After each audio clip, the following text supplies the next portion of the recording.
first day of the new year with this kind of a congress, and I'm feeling great, but there is some problem with the language. Many of the things I was not able to understand because I'm not acquainted with the language which is the local language over here, or the Malayalam.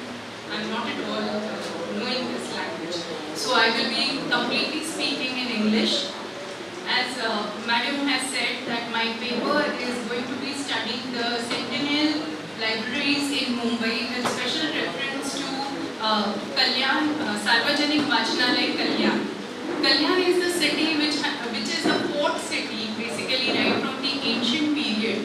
And when we study this city, this has been developing right from the ancient period. We find that it had its significance in the medieval period of India, and it was very much known for the salt trade, and the population, if you see, it was quite a meager population. Means much of the population was very close, not to the interiors of Kalyan, but very much situated or located to the center place of Kalyan station. That was the only population that we could see.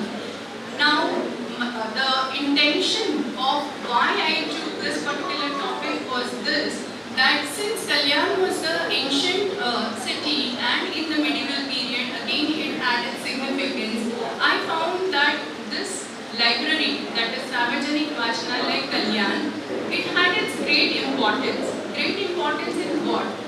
I'm only studying this library not as a library which gave the aspect to that, yes, some centennial, the library which is established 100 years before, not from that perspective, but also how it played a major role in the independence struggle of India. So, while studying this particular paper, I realized that the library which I'm going to present in front of you, it was established in 1864, and the person who established this library, this person is Rao Bahadur, a kind of a person who had a kind of a social arena around him. And because of this, so Rao Bahadur Sadashiv Sathe, the name which was very much prominent in Kalyan at that time, he decided that let me start something which is at the very much initial stage, starting with the library, which he earlier called it as a native library, and there was no place for him to start with. So he started in his own place, in his own house, and slowly people started developing. Now, one particular thing that we find in when I studied this thing, that was that if you really study the people, the population, the demography of Kalyan at this particular time, you will find that there were very few people who were, so to say, educated, like the upper caste people, and there were very few who travelled from Kalyan to Mumbai, because Kalyan is the suburban area of Mumbai city, and therefore as we all know very well, that Mumbai is known for its local trains and all these things. So we can see that there were people who were travelling from Kalyan city, from Kalyan to Mumbai, and that was a regular practice. Now, during all these things, we find that Kalyan had such a small population wherein the people who could not stay in Mumbai, they shifted to Kalyan and they got settled down in Kalyan. So we have a very small population who was educated, and of course this population belonged to the upper caste, and that is the reason why this attracted me more, that let me study that how it helped in the independence struggle or in the freedom struggle. So the methodology that I have used to study this particular research paper, I decided to interview all the different people who are associated with this Sarvajanik Vachanalay Kalyan, and after interviewing them, I found that for them, this Vachanalay, especially those who are on the committee at present, they are born and brought up in Kalyan. So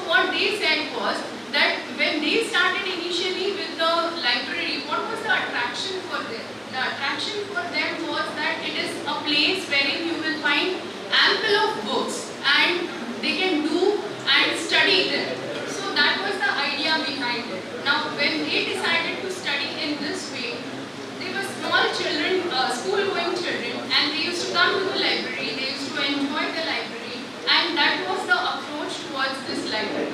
Now, another point that we can see is that there are very few people which are associated with the independence struggle also, and they are associated with the library also, with the Sarvajanik Vachanalaya Kalyan also. And the most prominent name that I wish to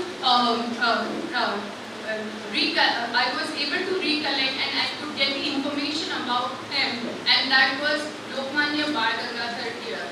We find that this idea prominently came from Bal Gangadhar Tilak, and Rao Bahadur actually decided that let me start with it because that was the encouragement that was given to him by Tilak. So that is the reason why we could see that this library was started. Now after a few years, like the library got the government funding, and this is how we can see that the present Kalyan Sarvajanik Vachanalaya that we can see today is existing. Because of this, we could see that because of Bal Gangadhar Lokmanya Tilak, we find that there were newspapers which were coming to the library, like Tilak's his edited papers like Maratha or Kesvi, both of them, they reached up to the library. And because of this, we could see that this Sarvajanik Vachanalaya, it became a nodal place, for the discussions or to for the people to think about like what is actually happening around the Kalyan city and also directly which is associated to Mumbai city. Now we all know very well that Mumbai is being one of the center place for many of the activities which were carried out by the Indian National Congress and many of the other freedom fighters. So because of that, it had its own impact on the people, those who were visiting the library, the Sarvajanik Vachanalaya, and at the same time, we could see that people were encouraged and to understand that what actually is happening as far as the freedom struggle which is going on during that period. Later on, we could see that after independence, I come straight away to independence, we find that there was a great setback for the library because we could see that the library was not getting enough funds. So there was a long gap, in between that the library had stopped working, people were not able to get any kind of salary, there was no funding. So there was a kind of stagnancy that you could see. But then later on, again with the help of Rotary Club, you could see that the library was again re-established. The people started encouraging the the other clubs or the other people which are the prominent people in Kalyan city, and this is how the library started working again. After interviewing or during this time of interview, when I asked them that there is one prominent question which came in my mind, and that was that since Kalyan was a city which was like not very much populated or people are not much educated, so how did women started coming to this library? Because that was my focus area. I said how women came to the library and how they started reading. So they said that it is still unanswered because whatever the information the library has collected or whatever things they have, like they have published their souvenir, they have published various pamphlets, they have published various articles on the library, but still this particular point is unanswered. And a book I need, and can this book be provided to us? So they need not spend their time by just coming to the library, searching for the book and spending like saving that much of time. So the library is helping them in this way. There is another scheme for small children, that is Goshti Sanguya. So in this, what they do is that the small children are encouraged to come to the library, and the library people, they entertain the small small children by telling them stories and all these things.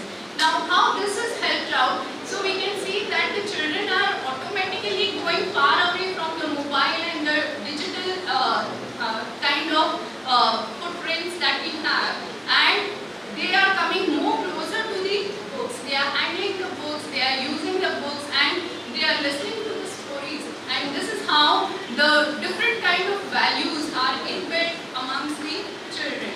The third most, another important scheme that I realized that is undertaken by the library is like the children are invited, the college going students are invited to the library, and they are given the task of working in the library for say 2 hours or 3 hours accordingly.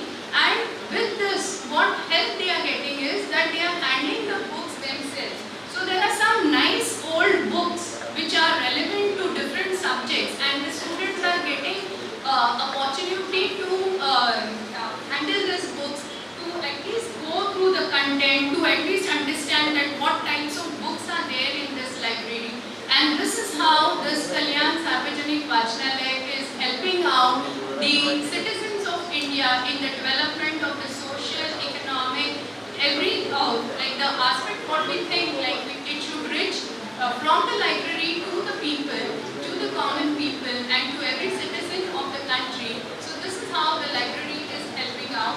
And last but not the least, in my conclusion, I wish to say that we all know that our former president APJ Abdul Kalam, he wanted India always to get acquainted with digital, whatever kind of digitization at most that we can achieve. And in this sense, what they actually did was that they had the first book, e-book, and that is Vachana, the book titled Subhe Kalyan, and this was authored by Dr. Vivekananda Godbole, and that has been published by the Sarvajanik Vachanalaya Kalyan. So we can see that from this perspective, what I wanted to give the message to all the present dignitaries over here, that a small library which was just started by a person with the intention that yes, let me start with it at least, so that some kind of socio-economic development can be brought up in the city, and that has been successfully working for last so many years. So with this, I once again say thank you to the Indian